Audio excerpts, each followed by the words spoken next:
તો સુરતના શિવશક્તિ ટેક્સટાઇલ માર્કેટમાં લાગેલી આગ 30 કલાકની જહેમત બાદ આખરે તો કાબૂમાં આવી ગઈ છે, પરંતુ આગ કાબૂમાં આવે તે પહેલા અધિકારીઓ ફોટો સેશન માટે ઘટના સ્થળે પહોંચ્યા હતા અને ફાયર વિભાગની કામગીરીની વાહવાઈ લૂંટતા જોવા મળ્યા.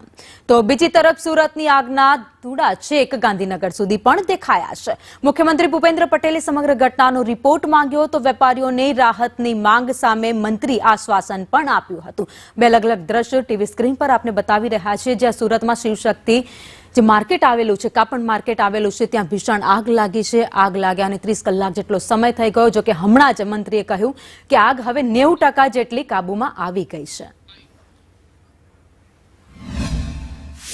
જે બિલ્ડિંગની બનાવટ છે અને એની જે દુકાનોના સ્ટ્રક્ચર છે એના લીધે અમુક વાર આગો બુઝાઈ જાય અને ફરીથી પકડાવવાના પ્રયત્ન ચાલે છે અને ઇન્ફ્લેમેબલ મટીરિયલ અંદર સ્ટોર્ડ છે, એટલે એ કંટ્રોલ કરવામાં થોડું અત્યારે ટાઈમ લાગી રહ્યું છે.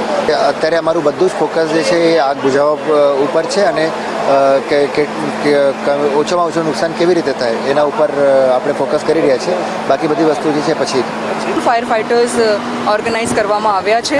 તો ઘણા બધા મશીન્સ વગેરે મોબિલાઇઝ કરવામાં આવ્યા છે, હાઇડ્રોલિક પ્લેટફોર્મ્સ મોબિલાઇઝ કરવામાં આવ્યા છે. કોર્પોરેશનના સાથે બીજી જો પ્રાઇવેટ એજન્સીઝ છે એમના પણ ફાયર ફાઇટર્સ મોબિલાઇઝ કરવામાં આવ્યા છે. સતત વોટર ટેન્કર્સ મારફતે પાણીની સુવિધા ઉપલબ્ધ કરાવવામાં આવી છે, એટલે હર સંભવ પ્રયત્ન કરવામાં આવી રહ્યા છે. સાથોસાથ જો આજુબાજુના દુકાનો બંધ કરાવી દેવામાં આવેલા છે અને અત્યારે જો ડ્રોન કેમેરાઓના જો પોલીસના ડ્રોન કેમેરાઓ બી ફીડ આપી રહ્યા છે કોર્પોરેશનના ટીમના, જેથી આ સુનિશ્ચિત કરાવી શકાય કે આ આગ આજુબાજુ કિસી બિલ્ડિંગમાં નહીં જાય અને અહીંયા જો આ બિલ્ડિંગમાં જો આગ લાગી છે એના ક્યાં ક્યાં વધારે જો ધુમાડા આગ નીકળે છે એના કંટ્રોલ કરી શકાય. મુખ્યમંત્રી ગઈકાલે જ આ ઘટનાથી ચિંતિત હતા અને અવારનવાર ફોન દ્વારા આ ઘટનાનું તપાસ લેતા હતા.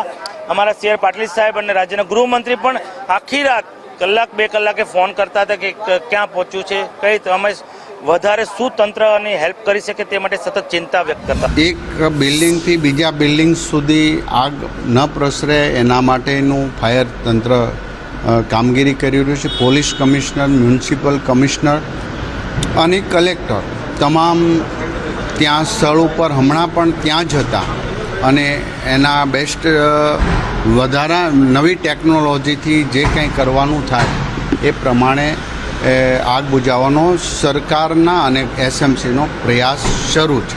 દુકાનો બંધ હોવાના કારણે જે હમણાં જે મારી મિટિંગની અંદર જે પહેલી જે પ્રાથમિક માહિતી આવી છે એ પ્રકારે દુકાનો બંધ હોવાના કારણે એક પછી બીજી દુકાન, પણ છાપરાઓ જે આગળ બંધ હોવાના કારણે પાણી બી અંદર સુધી પહોંચાડવું બહુ તકલીફ પડી રહી હતી.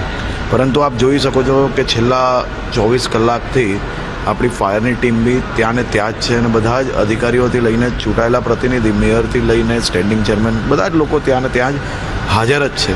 વર્ષોથી ટેક્સ ભરીએ છીએ, મ્યુનિસિપાલિટી વેરો ભરી છે, ઇન્કમ ટેક્સ બધા જ ટેક્સ ભરીએ છીએ.